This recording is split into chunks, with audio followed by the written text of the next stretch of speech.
Hi friends, இந்த இந்த காரக்குழம்போடைய வீடியோடைய part 2 இதுதான். இது மிளகாத்தூள் போட்டு நல்லா வதக்கிட்டே இருக்கலாம். அப்போ தான் மிளகாத்தூள் வந்துட்டு இதுவாக இருக்கும். வதக்கி விட்டுட்டே இருப்போம். உப்பு கொஞ்சம் போட்டுக்கலாம், வதக்கி விடலாம்.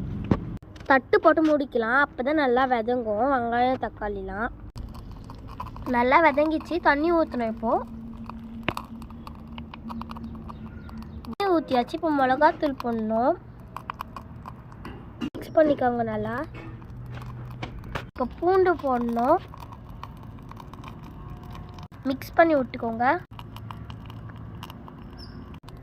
அவ்வளோதான், நம்மளோட காரக்குழம்பு ரெடி. இப்போ நம்ம இதை மூடி வச்சு 3 ஐட்டம்ஸ் தான் நாங்கள் செஞ்சுருக்கோம். இந்த வீடியோ உங்களுக்கு ரொம்ப ரொம்ப பிடிச்சிருந்ததுன்னா